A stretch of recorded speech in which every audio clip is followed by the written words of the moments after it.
Saudações a todos, sejam bem-vindos a mais um vídeo aqui do canal Otávio Toledo, que no caso é o meu nome, para quem não me conhece, para quem conhece também. Hoje eu vou falar um pouco a respeito do vídeo da BBC News Brasil, falando a respeito do tarifaço do Trump, porque eles estão analisando se esse tarifaço por acaso é um tiro que saiu pela culatra, se por acaso ele ia estar sendo menos impactante e só está fazendo aumentar a antipatia das pessoas pelos Estados Unidos, o que é bem provável, como eu posso dizer, bem intuível. Mas antes da gente começar, como sempre, eu peço a vocês que curtam o vídeo, se gostarem dele, se inscrevam no canal caso ainda não sejam inscritos, comentem aqui embaixo, compartilhem com os amigos e se quiserem me dar uma força diretamente, vocês podem fazer isso através do Pix. O QR Code e a chave estão aí na tela agora para vocês. Então, sem mais delongas, vamos começar. Quando Donald Trump surpreendeu o governo brasileiro com o anúncio de tarifas contra o Brasil, deixou muita gente preocupada com a promessa de cobrar 50% a mais de todos os produtos brasileiros exportados para os Estados Unidos. Muita gente, principalmente quem? Principalmente quem? Digam para mim. É óbvio que a burguesia, né? A burguesia especialmente a burguesia agrária, que exporta bastante matéria-prima para os Estados Unidos. Mas o decreto que formaliza o tarifaço deixou de fora quase 700 itens, que podem continuar a ser exportados para o mercado americano sem cobranças adicionais. Por que será, né? Aí estão vendo por que sempre falam que o Trump sempre arrega? Aí, ó, você vai me taxar em 50%, mas vai deixar de fora quase 700 itens específicos, ou seja, bela retaliação. Qual é, então, o impacto das tarifas? E será que as medidas impostas por Trump são, na prática, um tarifaço ou um, entre aspas, tarifinho? Eu sou a Laís Alegrete, da BBC News Brasil, e trago dados e opiniões de especialistas sobre essa discussão. Primeiro, vamos detalhar o decreto deste 30 de julho. No texto, Trump afirma o aumento das tarifas comerciais contra o Brasil, dos 10% que tinham sido anunciados em fevereiro para 50%, como foi dito na carta endereçada ao presidente Lula no início de julho. A preocupação de muitos setores é de que a sobretaxa torne os produtos brasileiros tão caros para o mercado americano que essa venda ficaria economicamente inviável. O aumento das tarifas, antes previsto para 1º de agosto, passou para o dia 6 de agosto. Mas um ponto muito importante é que 694 produtos brasileiros acabaram sendo isentos das sobretaxas. Ah, e também tem isso. Vocês viram que o prazo, o momento da instauração das tarifas vai sempre sendo jogado para frente. Por que será? Por exemplo, suco de laranja, minério de ferro, aeronaves e peças de aeronaves, fertilizantes, papel e celulose, alumínio e derivados, produtos químicos, castanha do Pará e combustíveis fósseis, entre outros. Isso foi um alívio para setores como o de aviação e de produtores de laranja que esperavam um duro baque com o tarifaço. Outros produtos muito exportados pelo Brasil para os Estados Unidos, como carne, café e algumas frutas, vão sim ser taxados em 50%. Mas durante as negociações, o secretário de Comércio dos Estados Unidos deixou em aberto a possibilidade de haver tarifa zero para todos os produtos agrícolas brasileiros que os americanos não cultivem, o que incluiria café, manga, abacaxi e cacau. Ou seja, essa política tarifária do Trump está cheia de buracos, né? Está completamente cheia de buracos. É difícil levar a sério um cara que faz um tarifaço desse, mas vai deixando de fora isso, aquilo outro, e no fim acaba que, eu não sei, eu acho que isso aí tá parecendo muito fogo de palha, porque com tantas isenções, não vai demorar muito até que essa tarifa, ela perca a razão de ser. Do lado do Brasil, o secretário do Tesouro Nacional, Rogério Seron, avaliou que o decreto de Trump acabou não sendo o pior cenário possível. Representa um cenário mais benigno do que o que poderia ser de uma tarifa mais ampla. Não quer dizer que tenha impactos pequenos ou que não sejam efeitos relevantes, por isso precisa ser processado e entendido de uma forma mais ampla. Em entrevista para minha colega Ruth Pina, o economista Otaviano Canuto reforça a ideia de que muitos produtos excluídos das tarifas seriam de difícil substituição para os americanos. Ou seja, os Estados Unidos teriam dificuldade em comprá-los de outros países que não o Brasil. Canuto cita, em especial, os aviões da Embraer, que são bastante procurados por companhias aéreas americanas. E também produtos como minérios, gás natural, alumínio e madeira. A Câmara Americana de Comércio com o Brasil estima que escaparam do tarifaço 43% das exportações brasileiras para os Estados Unidos. Quase metade das exportações para os Estados Unidos escaparam da tarifa. Estão vendo o que eu estou querendo dizer? Essa tarifa começa a ter tantos buracos, a coisa começa a ficar tão permeável assim, que vai chegar uma hora que, se ela for mesmo implementada, partindo do pressuposto que ela seja, vai acabar perdendo a razão de ser.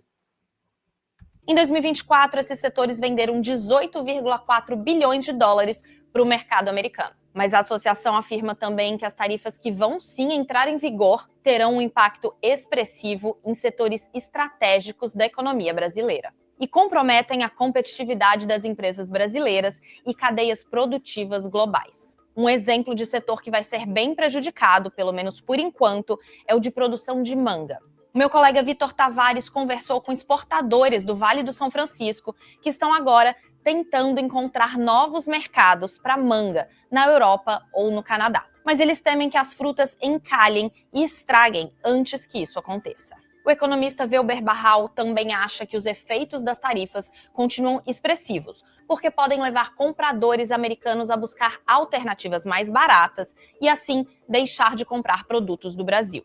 O governo brasileiro diz que mantém o plano de contingência para dar benefícios fiscais para os setores impactados pelas tarifas. Mas o impacto real das tarifas agora vai precisar ser recalculado. Antes das exceções serem anunciadas, algumas entidades estimavam que o tarifaço custaria ao Brasil cerca de 110 mil empregos no curto prazo e faria nossa economia crescer até 3 pontos a menos. E, em paralelo a isso, existe a discussão política. É claro, a gente tem que levar em conta que, se essas tarifas forem mesmo implementadas, não é uma coisa insignificante, porque se trata dos Estados Unidos, é um dos maiores parceiros comerciais do Brasil. Mas eu não tenho tanta certeza, primeiro, se isso vai ser implementado de verdade. Segundo, se isso vai durar. Porque a gente está falando do Trump, que é o cara mais inconsistente da face da Terra. No mesmo decreto em que oficializa as tarifas contra o Brasil, Donald Trump afirma que as medidas são uma resposta a, abre aspas, políticas, práticas e ações recentes do governo brasileiro que constituem uma ameaça incomum e extraordinária à segurança nacional, à política externa e à economia dos Estados Unidos. E cita nominalmente o ex-presidente Jair Bolsonaro como suposto alvo de perseguição, por ele ser réu no Supremo Tribunal Federal por tentativa de golpe de Estado. O que, para muitos críticos e analistas, aponta que as tarifas de Trump contra o Brasil são uma decisão mais política do que econômica. E nunca é demais a gente reforçar que esse negócio do Bolsonaro é só um pretexto. O Trump não está nem aí para o Bolsonaro, não está nem aí se ele está livre ou está preso. Ele está usando isso como desculpa para atacar o Brasil, principalmente por conta da liderança do Brasil nos BRICS. O Bolsonaro é só um idiota útil, digamos assim. Dá uma olhada no que o influente economista Paul Krugman, Nobel de Economia, diz para o meu colega Daniel Gallas. The first thing he mentions is that you have the temerity to actually put a former president who tried to overturn an election on trial. From Trump's point of view, that's personal. And he clearly sees Bolsonaro as a kindred spirit, that's really what it's about. Aliás, a divulgação do decreto de Trump aconteceu no mesmo dia em que o governo americano aplicou sanções contra o ministro do STF, Alexandre de Moraes. Em resposta às sanções contra Moraes, Lula emitiu uma nota dizendo que o Brasil é um país soberano que tem independência entre os poderes. Ele chamou de inaceitável a interferência do governo americano na justiça brasileira. E não é nada menos do que isso mesmo, porque um outro país, um país estrangeiro, tendo ingerência sobre as decisões do judiciário brasileiro é simplesmente equivalente a, se isso fosse admitido, seria equivalente a admitir a perda da soberania do Brasil. Então, não dá, não tem jeito. E o fato de estarem estimulando o Trump a fazer esse tarifaço para poder influenciar o poder judiciário do Brasil tem nome. Esse tipo de coisa tem nome, se chama lesa pátria. E é uma coisa muito séria.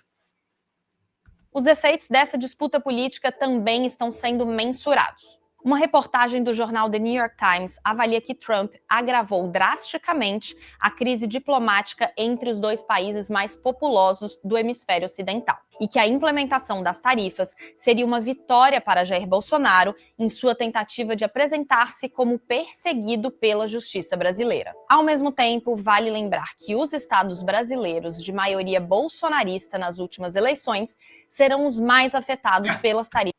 Não deixa de ser irônico, né? Estados bolsonaristas serão os mais afetados por tarifa de Trump, mesmo com isenções. Tá aí. Quem procura acha. Tarifas de Trump, mesmo com as isenções. E a agência de notícias Bloomberg avalia que as isenções previstas nas tarifas são uma demonstração de que traz resultados o caminho escolhido por Lula, de resistir às pressões de Trump. Bom, por hoje é só, mas a gente tem uma cobertura bem ampla. Bom, é isso aí. Eu ainda acho que a gente deve esperar um pouco para ter certeza que essas tarifas são mesmo para valer, porque, como eu falei, o Trump é o cara mais inconsistente da face da Terra no momento, mas se acontecer, ainda assim o Brasil tem que se manter firme, porque não dá para ceder à pressão estrangeira, ainda mais com relação à questão da interferência no judiciário. Isso não é admissível, não é admissível mesmo. Não seria admissível também se fosse uma tentativa de ingerência nos outros poderes, porque o Brasil é um país soberano, não dá, não tem jeito, não tem cabimento permitir uma coisa dessa assim acontecer livremente. Mas enfim, o que vocês acharam desse tema? Comentem aqui embaixo e digam para mim o que vocês acharam. Eu agradeço a todos de novo por assistirem, peço que curtam o vídeo se tiverem gostado, além de deixar o comentário. Se inscrevam no canal se vocês ainda não forem inscritos e compartilhem com os amigos. E se quiserem dar uma força para o canal diretamente, podem usar a nossa chave Pix ou o QR Code que está aqui do lado. Essa ajuda é muito bem-vinda e qualquer valor é muito apreciado. Então, um grande abraço a todos, valeu por assistirem e vejo vocês no próximo vídeo. Até mais!